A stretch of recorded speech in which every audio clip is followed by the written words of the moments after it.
बहुत बड़ा कीमती टाइम बिच मैं 2-4 मिनट लगा रहा।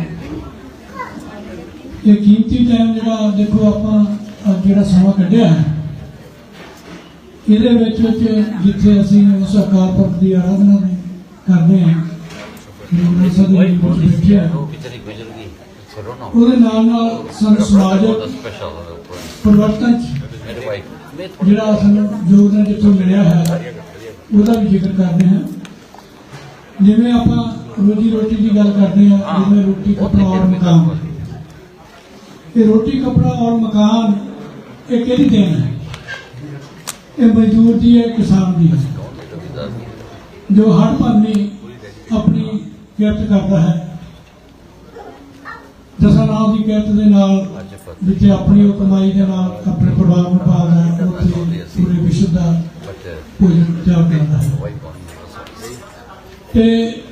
उस बहुत सारिया जो सरमाएदारी है वो किस तरह उत्ते कब्जा करना चाहती है, ये असी भली भांत पिछले 2 सालों तो जानते हैं।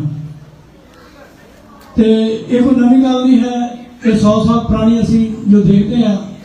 शहीद आजम सरदार भगत सिंह के चाचा जी सरदार अजीत सिंह के वक्त भी ये प्रॉब्लम सी, तो उन्होंने जानी कि किसान वर्ग को जागृत करने, मजदूर वर्ग को नाल करने उन्होंने पगड़ी संभाल लहर के नाम से एक संघर्ष किया।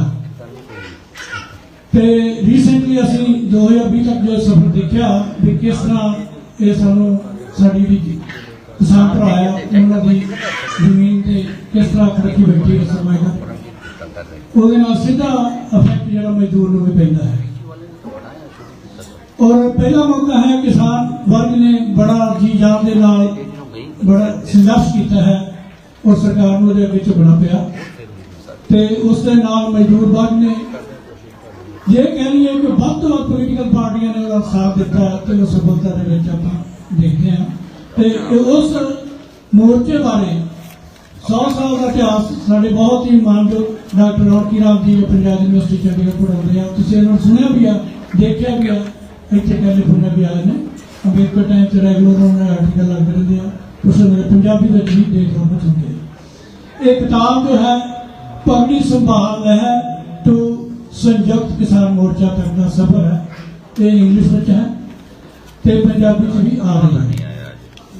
मैं इतने जिक्र इस करके कर रहा क्योंकि साडा संबंध है ना, तो मैं उन्होंने भी धन्यवाद करना चाहता जिन्होंने मैनू इस किताब गां छापन लिए जो सहायता दी है।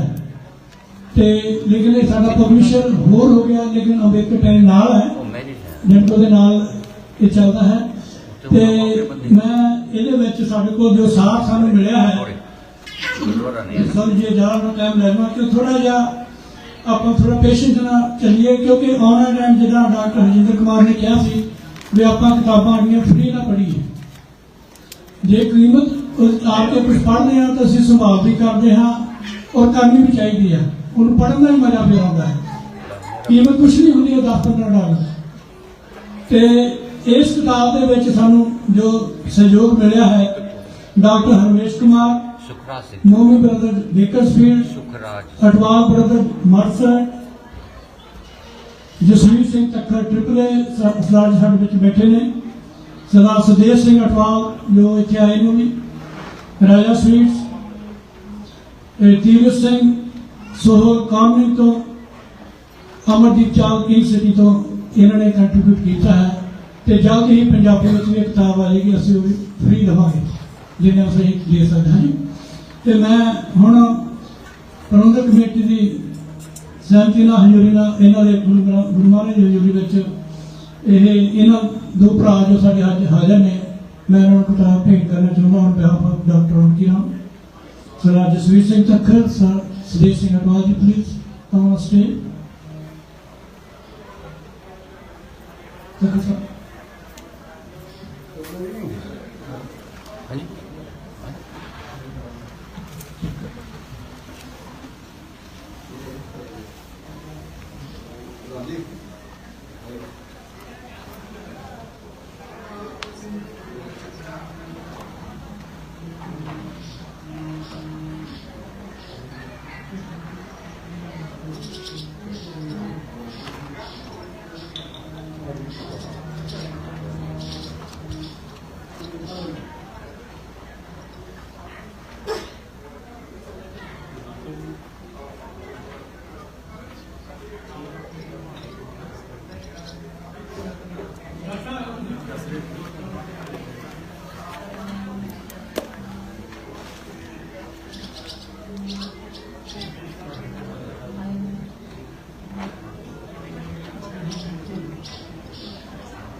एक मिनट हो लेना आपा